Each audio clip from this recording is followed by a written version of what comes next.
Guten Morgen, ma'am. Where I good found. and you? I'm good. Okay, today we are going to talk about Jason, Julia, and their parents. They're going to a wonderful journey by a train, and this is from English 6 and lesson 5. Okay, attention please. Can I have your attention? Yes, ma'am. Okay. Jason, Julia, and their parents, Mr. and Mrs. Arif Khan. Jason, Julia, এবং তাদের বাবা মা Mrs এবং mister Arif Khan got into a first class compartment at Kamalapur railway station. তারা first class যে কামরা আছে Kamalapur railway station থেকে সেটা নিয়েছে। It was the Dewanganj bound Teesta express. Teesta express Dewanganj মুখী ছিল।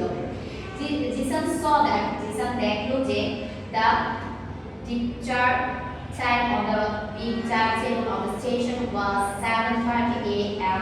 but the train left at 8 o'clock.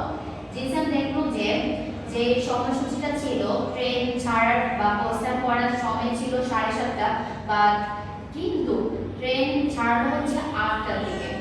However, যাই হোক the train was running quite fast. Train খুবই দ্রুত যাচ্ছে। এখানে হচ্ছে নবরূপ বইতে আপনারা যখন মিনিংটা পড়বেন এখানে দেখবেন however the train was running quite fast এই লাইনটার মিনিং তারা দেয়নি বঙ্গানুবাদে, ঠিক আছে? তো এটা আপনারা নোট করে নিন যে however যাই হোক the train was running quite fast, train খুব দ্রুত যাচ্ছে। The children sat by the window beside their parents. বাবা-মারা জানালার পাশে বসেছিল তাদের বাচ্চারা তাদের বাবা-মার পাশে বসেছিল জানালার পাশে। আচ্ছা, এই লাইনটাতে আবার নবগত টেক্সট বইতে হাউ ইভারের অর্থ যাই হোক দিয়েছে, কিন্তু এখানে তো হাউ ইভার নাই, ঠিক আছে?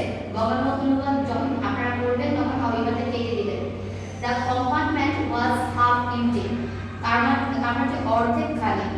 Yesterday, গতকাল Julia downloaded a beautiful poem on a train journey by Robert Louis Stevenson and printed out a copy of the poem.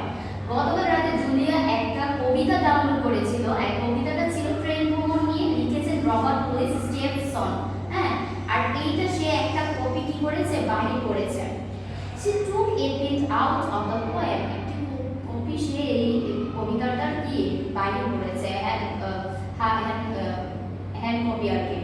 Now, এখন while looking out of the windows, যখন জানলার দিকে তারা তাকাচ্ছিল বাইরে জানলা দিয়ে, she found similarities মানে হচ্ছে সাদৃশ্য বা মিল, ঠিক আছে?